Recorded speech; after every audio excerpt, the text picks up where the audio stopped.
Sur le chemin du retour, Jacques a vu quelque chose d'étrange.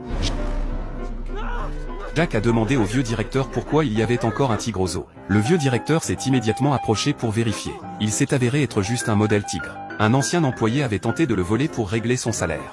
Bien que Jacques ait eu une frayeur, cela lui a donné une idée. Puisqu'il ne pouvait pas acheter de vrais animaux, il a décidé de les imiter. Le lendemain, il a hâte de présenter cette idée. Ses collègues n'étaient pas d'accord. Ils craignaient d'être découverts par les visiteurs. Mais Jacques a fait remarquer que les zones d'observation des grands animaux étaient toutes dotées de barrières, et qu'à distance, personne ne pourrait les reconnaître. De plus, les visiteurs partent du principe que les animaux dans un zoo sont forcément réels. Il a ajouté qu'entre-temps, il continuerait les démarches pour acheter de vrais animaux, et qu'au bout de 3 mois, quand les vrais animaux arriveraient, il n'aurait plus besoin de faire semblant. Bien que cette idée soit absurde, le vieux directeur, ne voulant pas voir le zoo fermé, a décidé de soutenir Jacques. Les autres employés ont donc accepté à leur tour.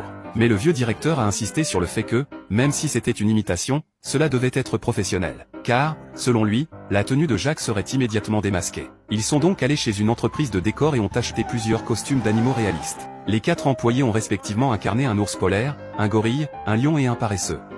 Pour bien jouer le rôle, ils ont commencé à imiter les animaux. Ils ont utilisé des haltères pour s'entraîner à marcher comme un gorille. Ils ont regardé la télévision pour apprendre les mouvements de l'ours polaire. Ils ont observé des chats pour imiter la démarche du lion. Imiter le paresseux peut sembler simple, mais c'est difficile. Pour éviter d'être découvert, Jacques donnait des instructions aux employés via des écouteurs pendant que les visiteurs visitaient. Chaque costume a un tuyau d'eau dans la bouche pour qu'ils puissent boire.